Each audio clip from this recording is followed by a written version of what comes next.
I'm Ez, and I'm doing things you're afraid of to show that it's okay. And today I'm going to go to a cafe and have some food by myself. I've just arrived. Here we are. Could I get the acai bowl, please? This is the bowl. Oh my god, it looks so good.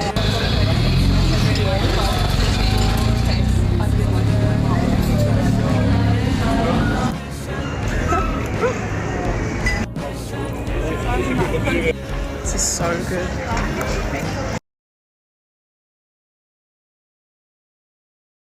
How good are you at spotting anti-Semitism? If you saw this term, would you know what it means? The New World Order is a conspiracy theory that believes that there is a secret government or deep state that is trying to take over the world, instill a single government, and strip people of their rights. Some people believe that it has already happened, while others believe that it is in the process of happening. Adopters of the conspiracy theory believe that the New World Order will come to pass through government-orchestrated and organized pandemics, false terrorist attacks, government-orchestrated natural disasters, and increasingly intensified oppressive legislation. Many believers of the conspiracy theory believe that there are concentration camps set up throughout the US ready to hold people who don't agree with the New World Order. So how does this relate to anti-Semitism? Well, with the already existing anti-Semitic libel that Jews control or are trying to control the world through the government, the media, and the banks, this conspiracy theory becomes extremely anti-Semitic very quickly. You will often see the words cabal used. You'll see globalists. You'll see George Soros being used as the creator of all the ills of the world or as the main instigator of the New World Order. And conspiracy theories like this are multi-layered and multifaceted, often wrapped up in multiple other conspiracy theories like the Illuminati and the Reptilians conspiracy theory, which we have already covered. It's also linked to the Satanic Panic. Now, this video is not all-encompassing, and we've only started with a very basic primer, but you need to be able to identify it when you see it. This kind of language is appearing more and more, and chances are you have already engaged with it.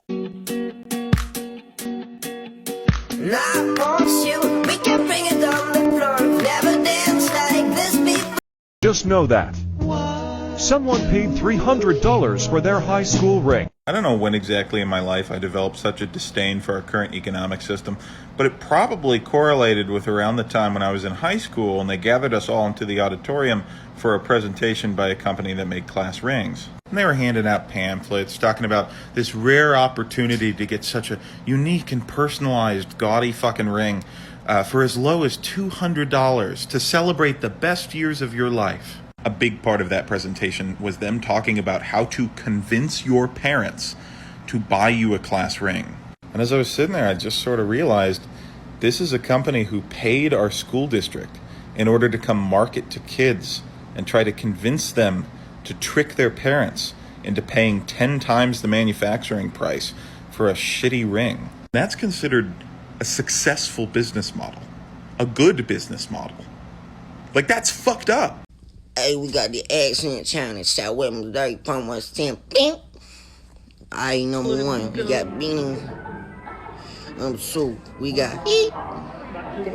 Number 3, we got E.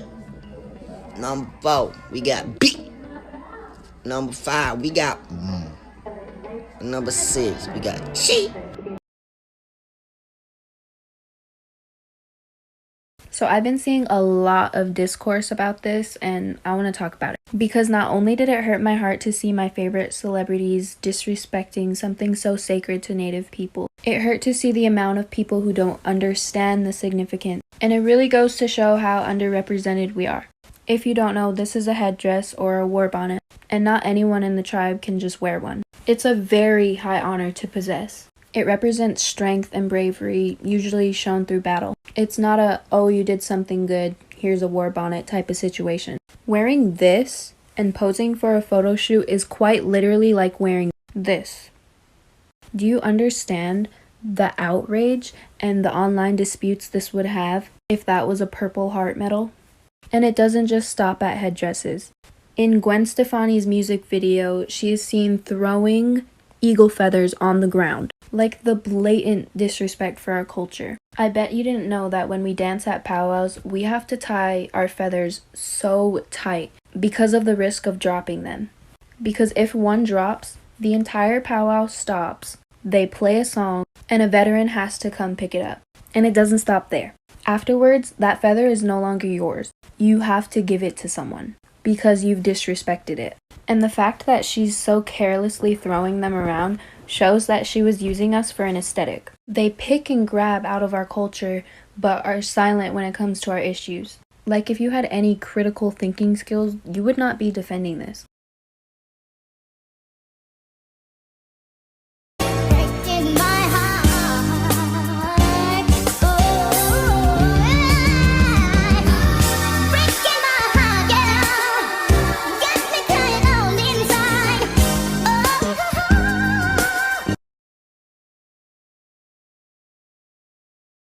Okay, white non-binary people who have been forcibly assigned womanhood, get out your clipboards, it's time for a challenge. This is an anti-racist challenge, so if you don't have an elementary school education in anti-racism, go and get that and come back. I'm a high school teacher. Before we get into the meat of the challenge, I want to take a moment to acknowledge the difference between positionality and identity. Positionality has to do with how people in power perceive you and therefore what powers you receive. Identity has to do with how you internally see yourself. White womanhood is a positionality. It has to do with how you're perceived under the cis-heteropatriarchy and therefore what powers you are granted. One of the most notable such powers, which you have likely noticed in the past couple of years, is the power to use your tears and distress to get people of color murdered. What a heavy thing. This power does not depend on your gender. It depends entirely on your positionality. Similarly, all other aspects of white womanhood, the positionality, do not depend on your internal gender. As you are likely well aware that all the oppressions of white womanhood also do not depend on your internal gender. Now, if you've been doing anti-racist work, or even if you've just been paying attention to the world around you, you're probably likely horrified at what white womanhood is. And that will naturally cause a ton of dissonance, because you do not agree with white womanhood. You are not even sure you're a woman. Well, let me let you in on a secret. White womanhood is not a gender. Just like every other racialized gendering that white supremacy does. Mammy is also not a gender. Neither is Jezebel. Nor is thug, nor is criminal. So where does that leave you? You don't identify internally with this, so what do you identify with? One of the tragedies of white supremacy is that it removes us all from our roots. It destroys all cultural context for all peoples subjected under it, and replaces those cultures with an artificial structure based on phenotype, amongst other things. You may have noticed people of color talking about concepts like decolonizing gender or reconnecting.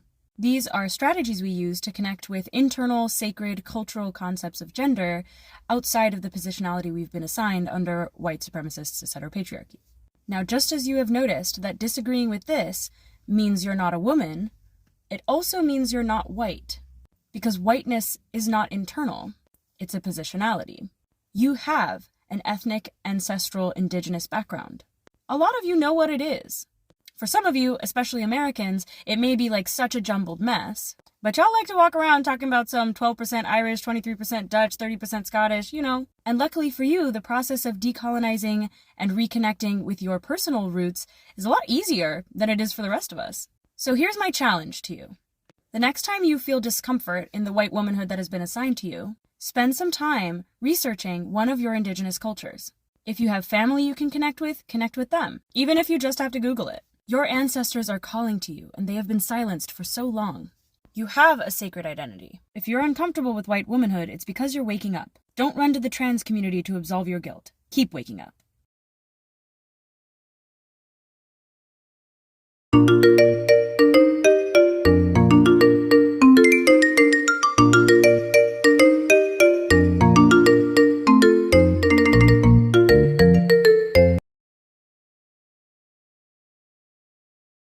We need to clear something up. Jewish is not a race. And that 13% or whatever Ashkenazi in your 23andMe results, that doesn't mean you're Jewish. It means there were Jewish people in your ancestry, which is great, but you're not Jewish. Judaism is an ethno-religion. That means it's an ethnicity with its own religion. We don't call it a race, that's what you-know-who did. And it was used to persecute us. Race and ethnicity are two different things. We don't use genetics to determine someone's Jewishness. That's like weird blood quantum stuff. It gets into like eugenics territory and it gets used very inappropriately to gatekeep Jewishness. Converts are 100% Jewish. Geneticists have studied Jewish ancestry and it's fascinating. The genetic component is important to acknowledge because it tells the story of Jews in the diaspora and our history as a people. But that's where we leave it. That's it. Judaism is a whole culture. which is why you're either born into it or you convert. No one's trying to invalidate anyone. But if you find you have Jewish ancestry and want to learn more, you have to talk to a rabbi. Listen, I know that my page is usually very lighthearted and I just post thirst traps and trans content, but today I need your guys' help with something very serious. The trans community, the LGBT community, any of our allies, I need your help. I was fallen victim to a hate crime in my city, Columbus, Georgia, for the simple fact that I'm a trans woman, and this is absolutely disgusting. And the reason that I haven't talked about this for so long is because I thought something was going to happen out of it, and it hasn't. And I recently was just brought some very, very important information about what happened. So I used to go to this bar almost every weekend, and I was going there for a year, and I never had any issues until I was outed as trans, and things started changing. The club bouncers at this bar would go up to guys that I was dating and tell them that I was trans, and it was just so disgusting because that puts my life at risk. And not only, why are you doing that? That literally is none of your business. Why are you concerned about who I talk to or who am I disclosing my trans identity to? And that's not even the worst part.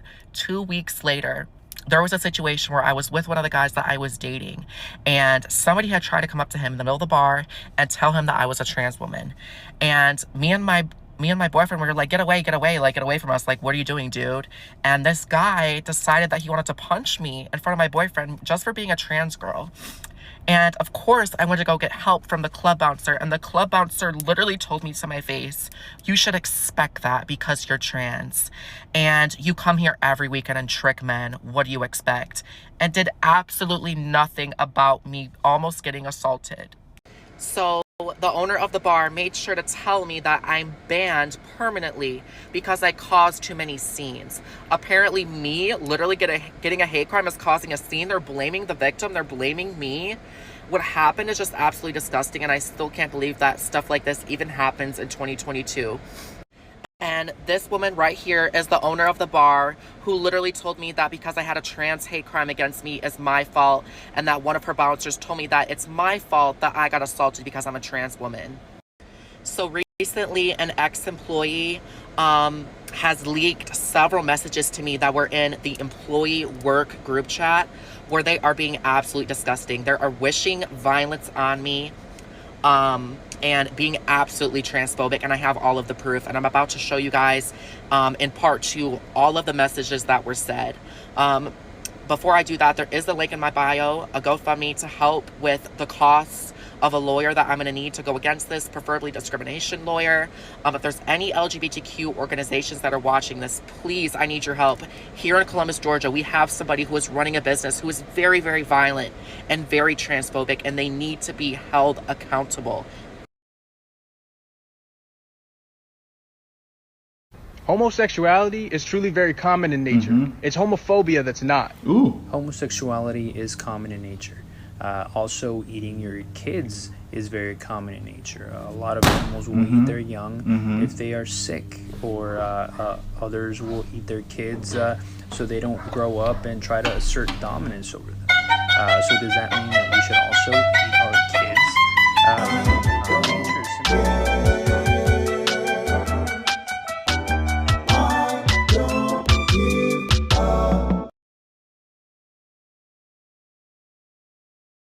Next up on anti-Semitism/Jewish erasure in pop culture, we have one that you might have heard before but is often passed over, and honestly often overlooked, which is Captain America: The First Avenger. I know what you might be thinking, Critical Lens, how is this Jewish erasure? It's literally a Jewish scientist creating a golem to go fight Nazis.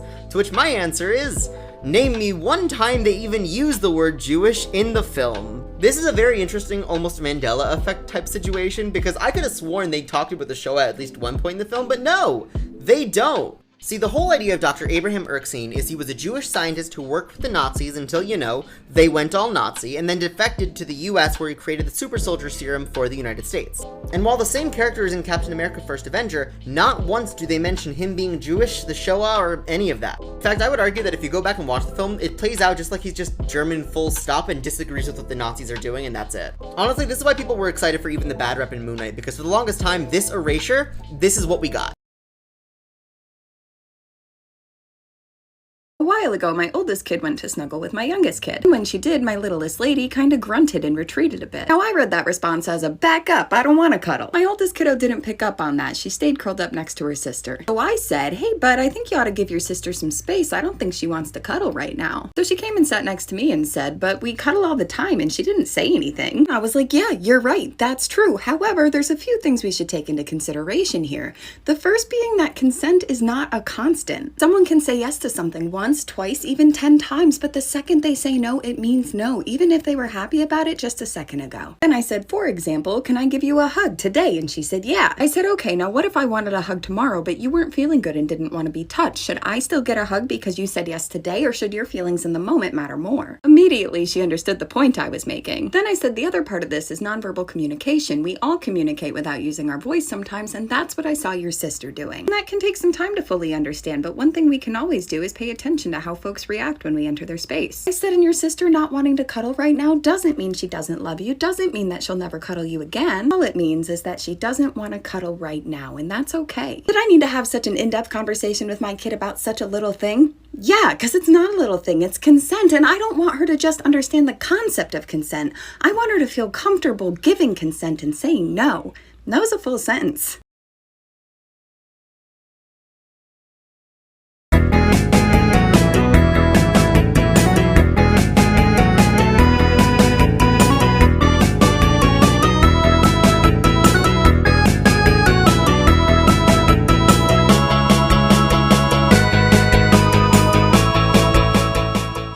The Republican Party does not care about veterans. Here they are giving each other a celebratory fist bump because they just shot down legislation to give veterans health care. It was a joint bill to give more medical benefits to the victims of burn pits and Agent Orange. And if you don't know what burn pits are, when we went to the Middle East, there was no good way to get rid of garbage. So they piled it all up and they burned it. And shockingly, that was very bad for our lungs. Why would Republicans shoot down this bill? It seems like it would just help veterans. That's because it would, and they did it because they're angry. They're angry that Joe Manchin lied to them and got a different bill passed. So now veterans have to pay. And if you're like, well, Pat, I don't think that's all Republicans. It's just the people that they continuously vote for, okay? Well, here's a fun story. When I was doing stand-up in the South, I once lost an entire room because I told them I just don't like being thanked for my service. And then I had a few jokes to back it up. And naively, I thought that because I was a veteran who had gone overseas and fought for the country that they pretend to adore, that they would listen to my point of view and, you know, maybe try to empathize with it. And that was a mistake. They loved me up until that moment. They thought I was hilarious, right up until I made them question their beliefs even a little bit. And then, in protest, they didn't laugh for the rest of the set. And when it was done, they all stood up, formed a single file line, and walked up to me one by one to thank me for my service. I mean, yeah, I heard what you said up there on your little stage about how you don't like being thanked for your service, but I just could not sleep tonight if I did not extend to you my heartfelt thanks and absolutely nothing else. I do not support your quest to get medical care or for you to get housing or for you to get like any of the benefits that we promised to you when we started those wars that we stopped supporting you in, you know, publicly. But I just want you to know that I said the words, I said the good boy words, so I'm getting into heaven.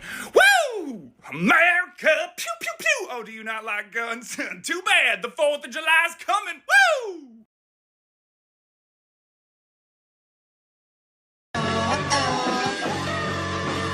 Roll up to the party with my crazy pink wig. Cash in, cash out, cash in, cash out, cash in, cash out, cash out, cash out, cash out, cash out.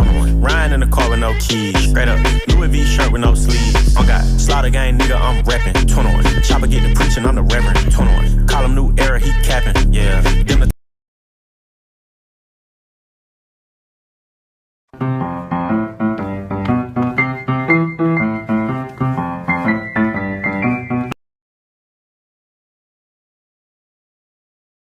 So you've probably heard the phrase, nobody wants to work anymore, and you've maybe heard it in increasing frequency over the last couple of years since the pandemic started.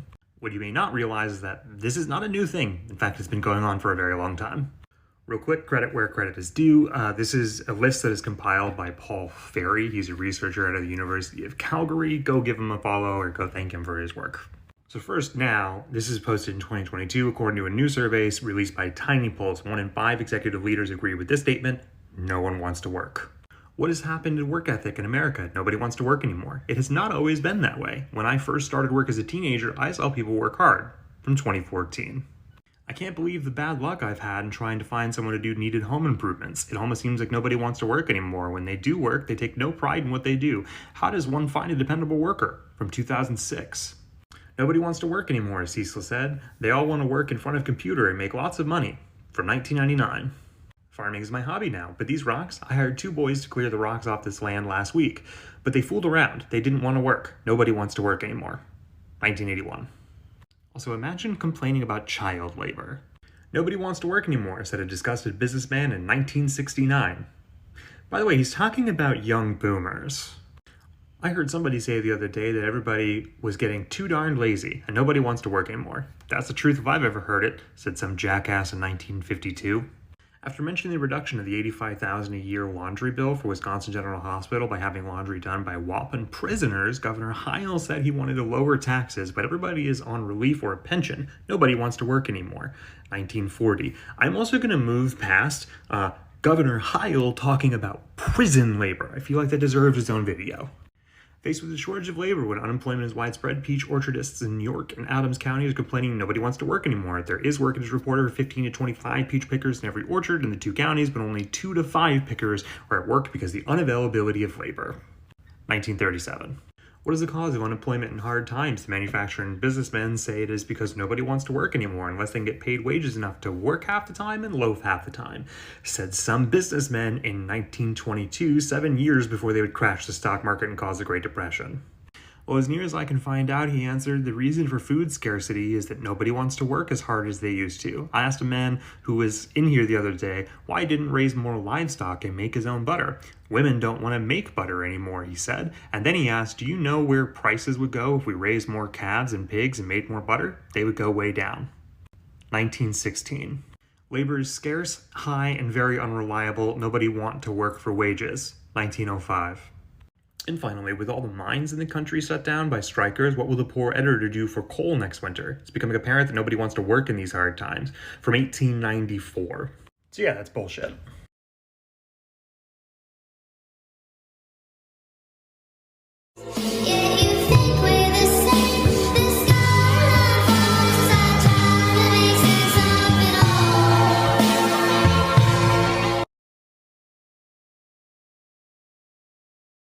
Welcome back to Rich People Aren't Your Friends and They Don't Work Harder Than You. And this is especially true in the good old US of A. Let's go to the average S&P 500 company and look at the ratio between CEO to median worker pay. Now in 1965, this ratio was about 20 to 1. By 1989, it was 60 to 1. By 2018, it was 250 to 1. And in 2020, 350 to 1. CEOs are paid 350 times as much as the average worker. Let's put these numbers in perspective. Let's say you're a worker making $30,000 a year, so you're just above the federal poverty level for a household of 4. So, the CEO of that company, 350 times on average, we're taking home about $10,500,000 a year. It's in stocks, actually. Yeah, usually about 70% in stocks, so it's about $7 million in stocks and a cool $3 million in income. And then they do get taxed. Yep, so it's about 37%, so let's say it's a cool $2 million that we're taking home. And they do have the $7 million in stocks, which is still wealth, and they could still liquidize and turn into liquid assets. Meanwhile, you, the average worker, take home $20K. Since 1978, CEO compensation has grown 1,322%. That outstripped the stock market growth at 817%, and the high earner wage growth, which is about 341%. Meanwhile, your typical worker compensation has only risen 18%. CEOs make 5 times as much on average as other earners in the top 0.1%. And CEOs are making more because they set pay, not because they possess high demand skills or increased productivity. By comparison, for the UK FTSE 100, the average CEO to median worker ratio is 73 to 1, and it's 109 to 1 for the CEO to the average lower quartile worker. So this isn't an exclusively American problem, but the USA does top out for having the highest ratio globally. Want to know what's really scary? There was a survey a couple of years ago where they asked the average US worker what the expected ratio was between a CEO and the worker. And the average worker said 7-1. Then they asked the high earners, and they guessed about 60-1. It's 350-1. Rich people aren't your friends.